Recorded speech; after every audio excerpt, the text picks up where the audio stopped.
And bam, welcome back to Nando Talk, guys. It feels great to be able to say that. It has been 2 weeks since I've been able to post and upload regularly. Thank you for bearing with me. I apologize, but probably for the last time that's something that's ever going to happen, hopefully. For those of you who don't know, July 1st, I had to come to Peru. I had family stuff to take care of. It was a little bit complex, but we've smoothed it over. And short and long of it is that my great grandma is coming to Miami back with me. She's 94 years old. Banshee, keep kicking. You're a savage. You're a beast. And I'm excited to have you back at home with us. I'm going to bring her to my mom's house. She hasn't been to Miami in 8 years, and it'll be just a joy to have her around and just show her around and just help her be comfortable. So that'll keep the things with the family smooth. Everything will be a lot easier. And I'm glad. If you want to hear some dolphin stuff, fast forward about a minute. But I'm going to talk about Peru for a quick sec. It's been a beautiful trip aside from the family stuff. If you were able to check out my Peru video update earlier, it's just like a 1-minute thing, just talking about this family situation. But you were also able to see that I got to visit my family farm in the north of Peru, near Casma. Casma is the city where my family lives, Casma. We were visiting the farm area, which is called Mojeque, Moju,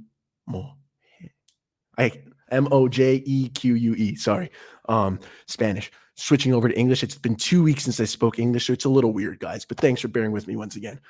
Pretty cool. It's been my family for generations. My great-grandma grew up on that farm because that farm belonged to her grandfather. So like my great-great-great-great-great-grandfather or something like that. My mom used to visit that farm all the time growing up. So it's pretty cool. It's still in the family. I'll show you the acres. We grow mangoes, avocados, crops galore. Honestly, we eat it all ourselves, so it's pretty cool. We mainly raise chickens and turkeys. So there was a lot of chicken and turkey dishes, but I'll be showing that in the video as well. There is some electricity, guys. It is the 21st century, but for the most part, it's the rustic bathroom, the rustic vibes, just the wholesome living, super healthy, and I loved it. I was able to stay there for the weekend, and then I got to stay in the city Casma for a night as well. Super cool to see how the rest of my family still lives. I've got aunts and uncles there, and it's just a cool experience, a cool, different side of my family, and it's just always important to remember your roots, guys. I'll be doing a video on that. It'll be cool It'll be kind of cool to show people a part of Peru that maybe you've never even heard of. So it'll be very interesting on that end, something you've never seen before. I'll also be doing a little food video probably because I love Peruvian food. I think it's the best food in the world. Can't be beaten. Easily top 5. Just the fusions, just all the different influences. It's just a nice blend of spices. If you haven't tried ceviche, please do so. If you haven't tried Peruvian food in general, DM me on Twitter, Instagram, whatever. I will find you a place. I will find you dishes, and you will enjoy yourself. I promise you that. And if I haven't convinced you with just that, hopefully the food video will. So without further ado, though, the reason we're here, guys, as much as I've enjoyed Peru, I have missed my Miami Dolphins. I have missed being in the loop, but I've been spreading my positive vibes still. Don't worry. We're getting back to the regularly scheduled programming of positive Dolphins vibes, but never fear. I have continued my talk in Peru, guys. The more I have talked with my cousins, my grandparents, my family members, my family friends, I've realized just how in love I am with the Dolphins right now. I know we're all fans. I know we all love the Dolphins. But truly, I say it all the time, this is the most excited I've been for the Dolphins season in so long. My chest is already thumping right now as I'm talking about it more and more. Dang, I miss my Dolphins. Football starts in 2 months. Open training camp starts July 30th. We'll be able to see it. We'll be able to finally enjoy those more positive vibes because this is a whole new Dolphins team. I am telling you this. That man right there in the corner, Mike McDaniel, is the reason why this culture shift is just palpable, man. Our players are energetic. They're confident. They're thriving. We've been seeing Tyreek Hill do his talk. I've loved every second of it. You keep it up. If Nando can talk, and I've only played like soccer and lacrosse, never any organized football besides like flag football and intramural football, you best believe Tyreek Hill can talk his talk. Keep doing it. Keep spreading those positive vibes. I love that Tyreek. The Waddle interviews, the freaking Tua interviews, they were all magical, and I'm excited to keep seeing you do your stuff because I know you're going to ball on the field. And that's what I'm saying, guys. We have certified ballers at positions now. Tyreek Hill, one of the best receivers in the game. Bada bing, bada boom. Wombo combo with the Jalen Waddle. Oh, my. They're going to fly. down the field. And they're going to create so much space for an amazing weapon like Mike Gesicki. And they're going to make our running backs like Chase Edmonds and Sonny Michel and Raheem Mostert just have so much lane, so much room to operate. They're going to ease off the pressure off Tua, who finally has competent weapons and a great, maybe we don't know if great, but at least a much better offensive line than last year, guys. We have the 32nd ranked offensive line. Even if we jump to 20th, that's a 12-spot boost. That's insane. It will help our offense look so much cleaner. And I focus so much on offense because we already know how electric our defense is. Xavier Howard had to bring the X jersey. I brought the Tua, the Waddle, the Holland jersey, all of it.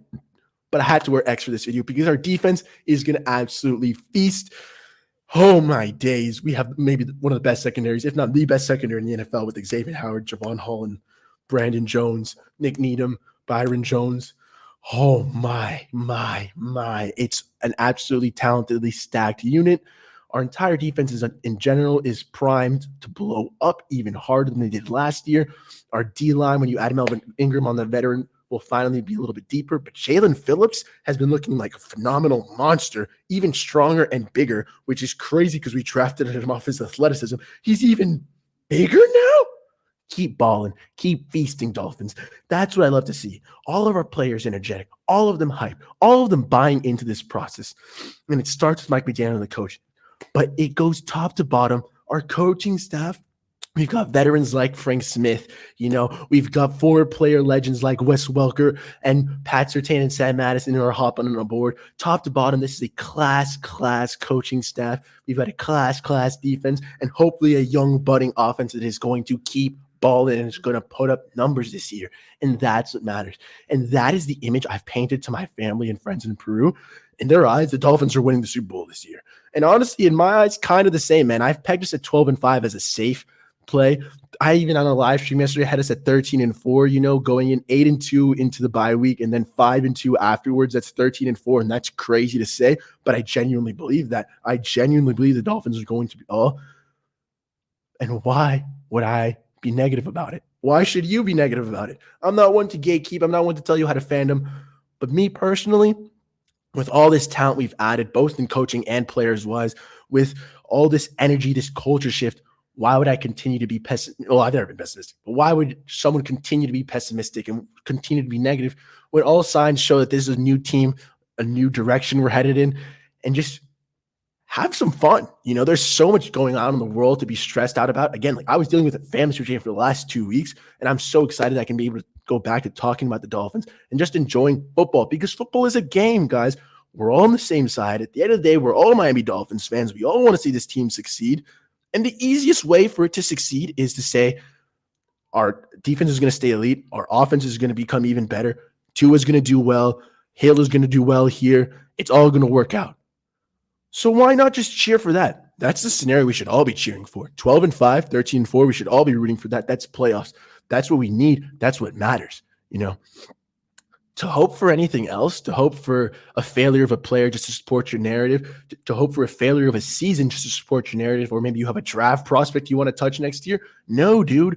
We're looking at a team that can win now, that should win now, and is hopefully poised to thrive now. And that is what I want to see. That is the only thing we should be rooting for. That is the only narrative that should be pushed, that the Dolphins are going to be good this year and that we're going to ball. That's it. If you want to bicker, if you want to infight, I get it. Not everyone is going to agree, and that's fine. But there's a healthy way to do it without attacking each other, without name calling, without being decisive, without just trolling each other, or without just literally just attacking each other. If you want us to do that stuff, if you want to bother people, if you want to rile up some feathers, there's 3 teams in our own division you can attack. You can go for the Buffalo Bills, the New England Patriots, or the New York Jets. Go for your division rivals. Go for salty Chiefs or salty Chargers fans. Whoever you want to beat up on, just don't make it be the Miami Dolphins, guys. Don't be Dolphins fans. Let's come together. More positive Dolphins vibes. That's all that matters. That's all I've been thinking about in Peru. And when I get back to Miami, I guarantee it that I will be spreading even more Dolphins positive vibes than before, if that's somehow positive. Possible, positive, whatever it may be. Thank you for tuning in to Nando Talk. I'm pumped. We're going back to Miami. Let's go. Bada bing, bada boom. Nando Talk. Thank you all for bearing with me. It's been a freaking blast, and I am so excited for the whole new wave of content coming, be it the Peru videos, be it more Dolphin videos, be it training camp videos. Yeah, boy, might even have some interviews coming down the line. Stay tuned to the Nando Talk because we're back in full force and we're ready to kill it. Bada beam, bada boom. Thank you for tuning in, and I hope you guys enjoy the rest of your day. Wakata, we're out of here. Miami, here I come.